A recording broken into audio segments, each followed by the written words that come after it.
Buenas.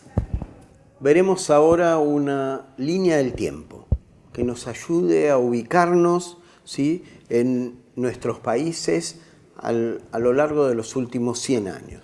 Aprovechamos que a mitad del 2018 se cumplen los 100 años, el centenario de la reforma universitaria de 1918, reforma que se inició en la Universidad Nacional de Córdoba, Argentina, pero que irradió a toda Latinoamérica.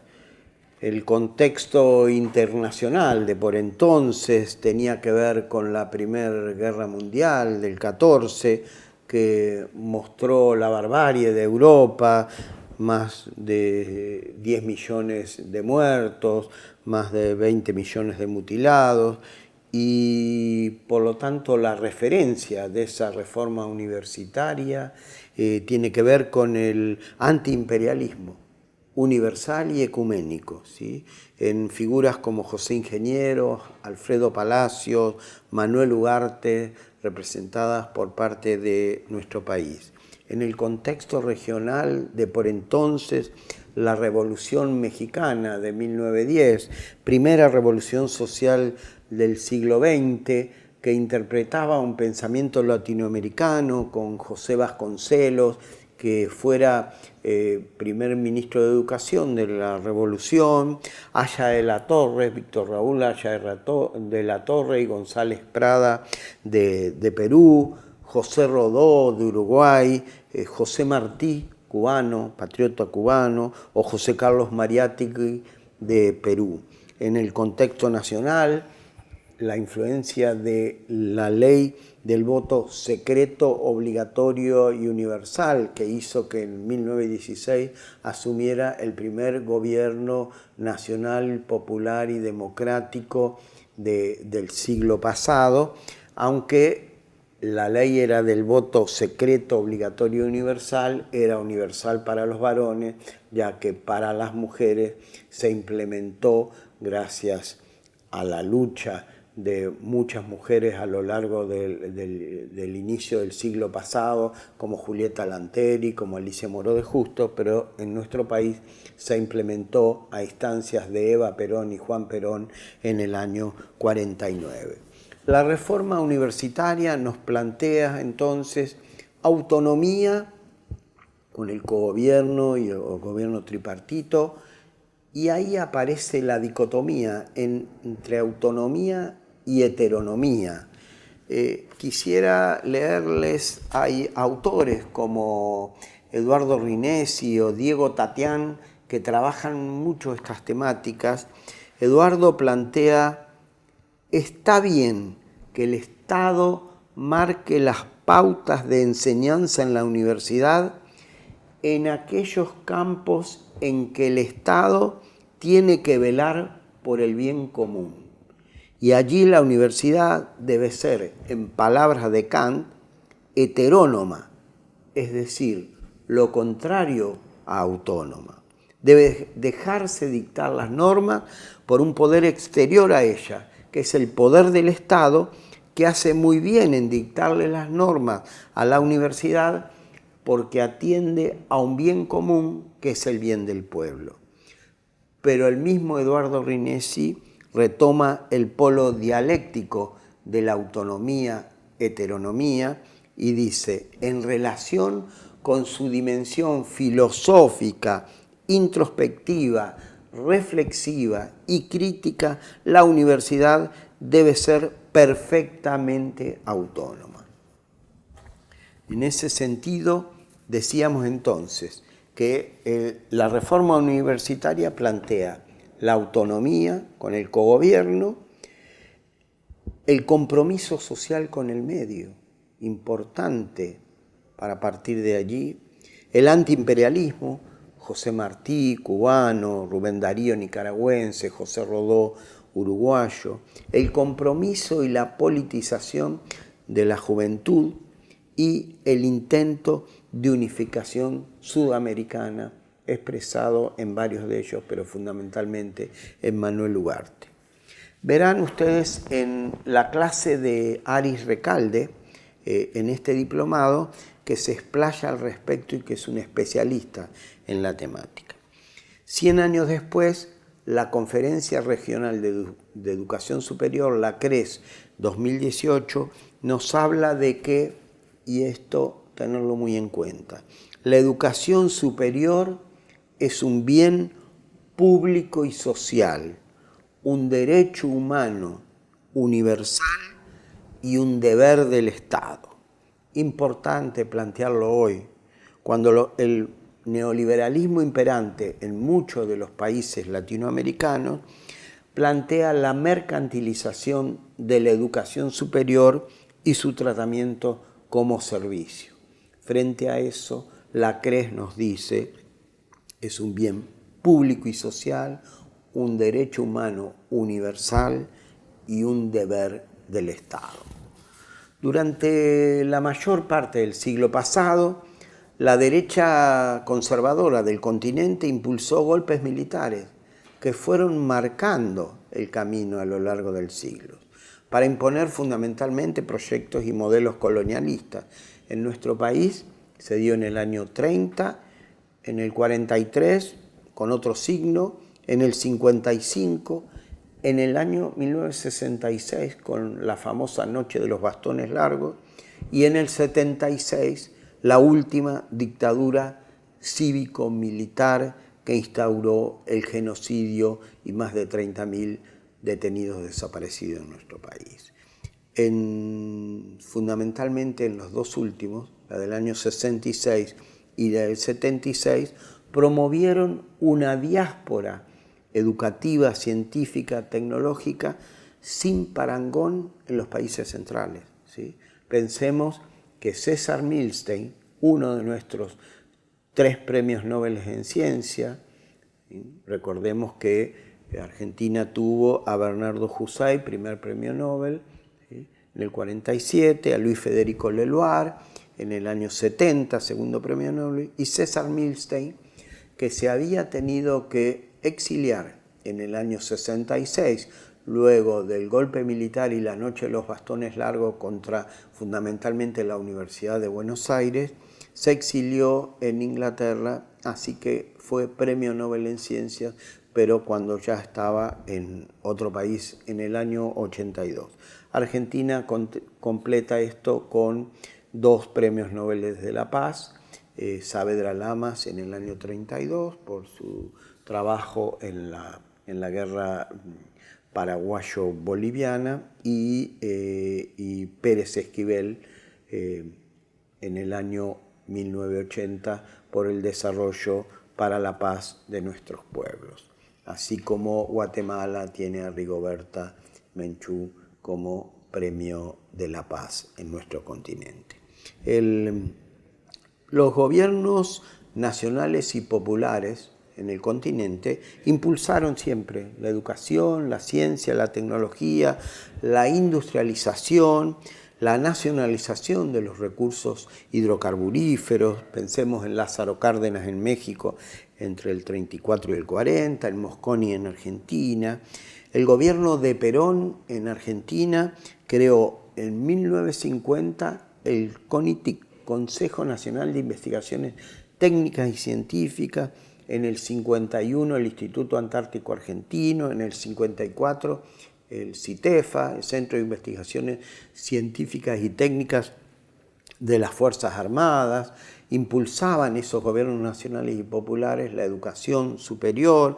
En el 49 creó la Universidad Obrera, fundamentalmente para los hijos de los trabajadores, y en el 49 es cuando se dio la gratuidad de la educación pública en nuestro país. En ese sentido, recordemos que la reforma universitaria dio la libertad de cátedra y el cogobierno, pero la gratuidad recién se logra en el año 49.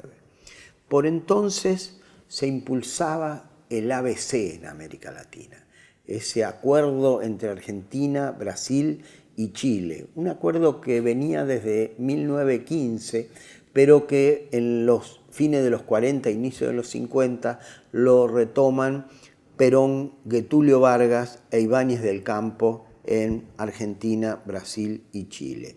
En realidad es por influencias internacionales y por distintos factores no se logra llevar a cabo. Luego se firman pactos determinados, sobre todo Argentina. Perón tiene una política nacionalista, latinoamericanista y continentalista, ya por entonces hablaba del continentalismo, y firma pactos con el Chile de Ibáñez del Campo, con Víctor Paz Estenssoro de Bolivia y con José María Velasco Ibarra de Ecuador, entre otros. Denuncian allá por los 50 también esta cuestión del intercambio desigual, del deterioro de los términos de intercambio, pensemos en la consigna cepalina, defienden la autodeterminación y la no intervención en los asuntos internos. En los 50, por esa década, se empiezan a crear los consejos nacionales de investigación científicos y tecnológica. Y ya vamos a por la mitad de esa línea del tiempo, y entonces, como dijimos, en Argentina, en el 50, se crea el CONITIC, que el golpe militar del 55 lo desaparece y lo recrea 3 años después, en el 58, con Bernardo Hussein, quien fuera nuestro primer premio Nobel en Ciencia, como primer presidente de ese CONICET en el año 58. En el 51, Brasil crea el CNPq, el Consejo Nacional de Pesquisa, que coordinó políticas de ciencia y tecnología hasta la creación del primer ministerio en América Latina que hizo Brasil en 1985. Y como dijimos entonces, en el 58 se recrea el CONICET, entre el 60 y el 70 a instancias de CEPAL, que plantea mejorar las economías con la ICI, la industrialización por sustitución de importaciones, y más ciencia y tecnología.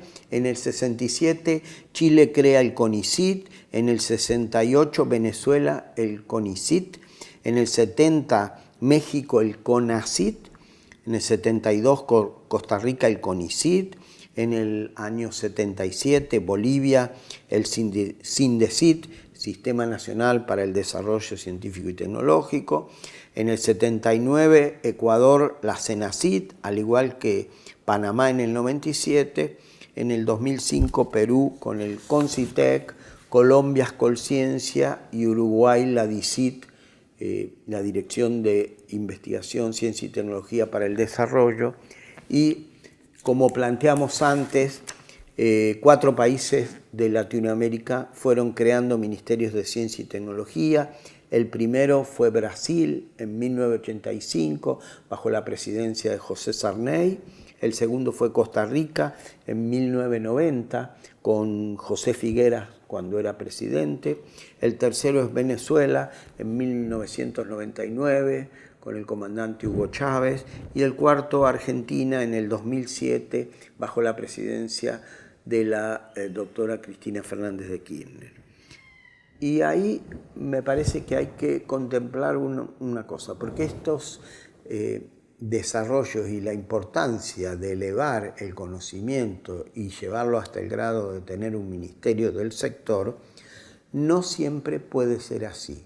Recordemos que España tuvo Ministerio de Ciencia y Tecnología entre el 2000 y el 2004, Ministerio de Ciencia e Innovación entre el 2008 y el 2011, pero a la llegada del gobierno actual de Rajoy desapareció el ministerio.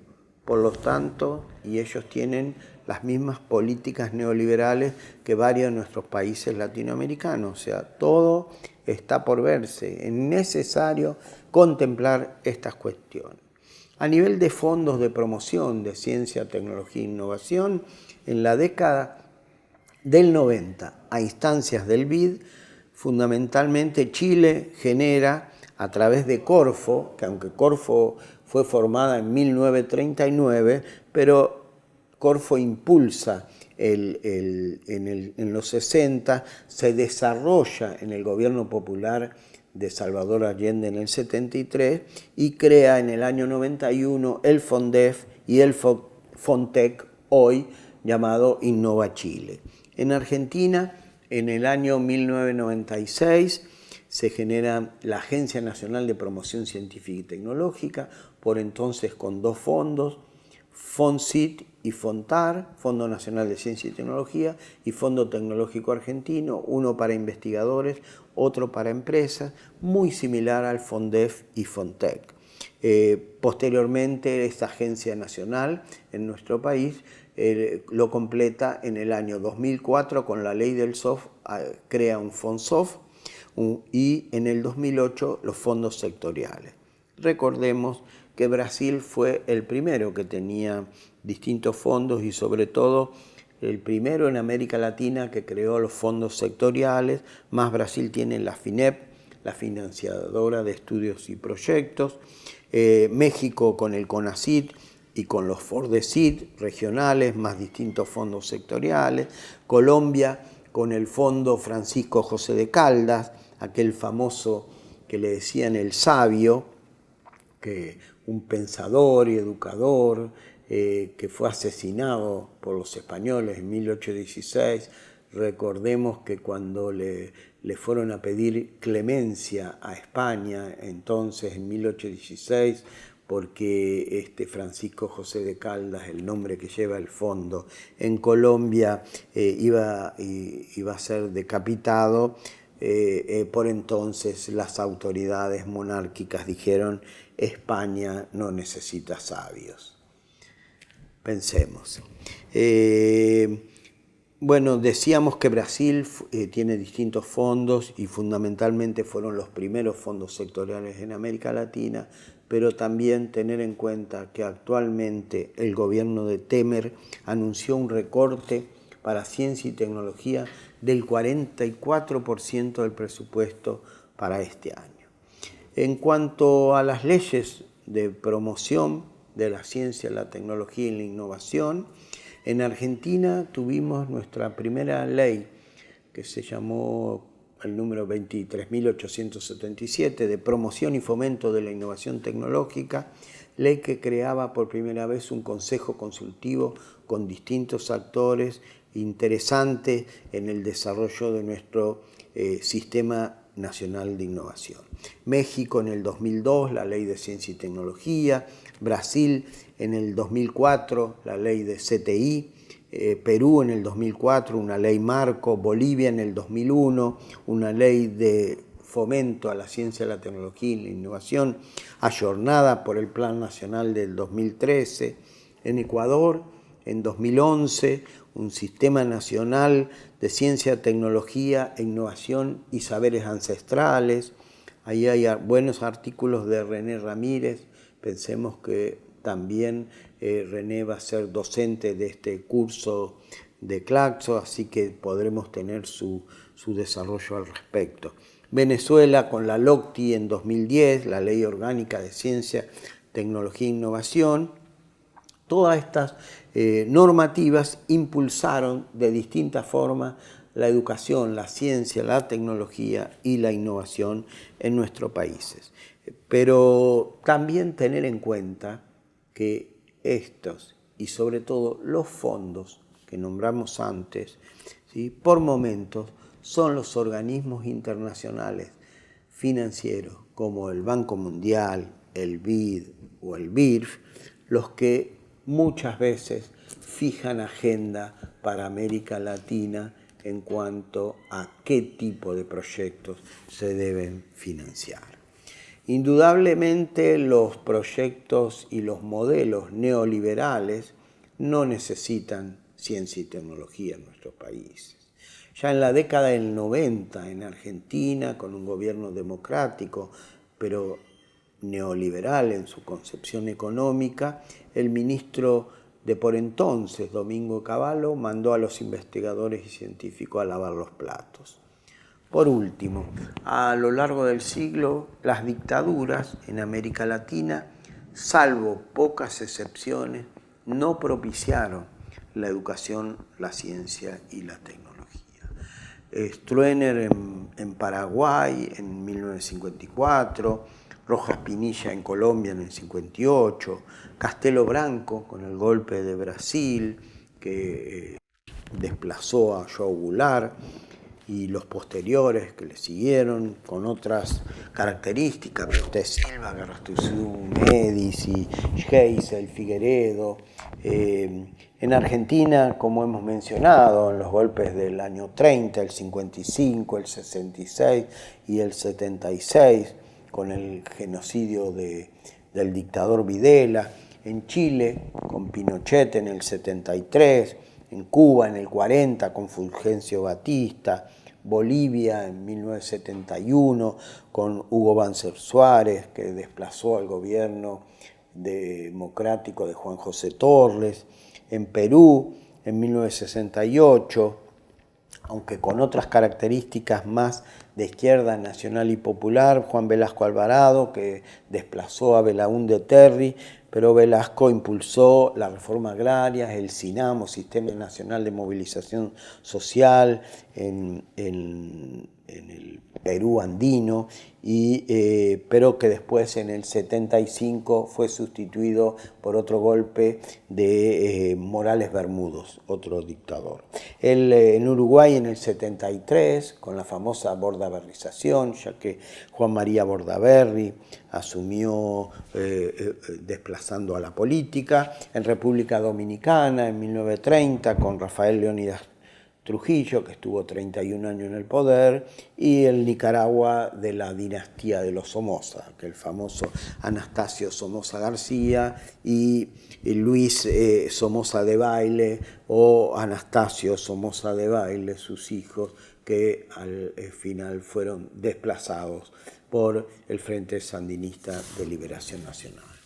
Para terminar esta línea del tiempo, esto nos tiene que hacer repensar la necesidad de fomentar la educación superior, la ciencia, la tecnología y la innovación con un sentido nacional y popular, democrático y transformador, que promueva la inclusión y la igualdad en nuestros países latinoamericanos. Necesitamos, a través de la educación superior, generar capacidades y profesionales que sean de excelencia, que sean muy bien formados, que sean críticos, creativos, pero que tengan un hondo sentido nacional y popular.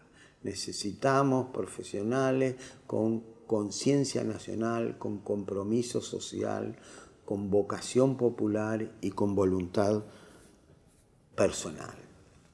Fundamentalmente, sin copiar otros modelos. Y como decía Simón Rodríguez, aquel educador y maestro y tutor del libertador Simón Bolívar, en América Latina inventamos o erramos.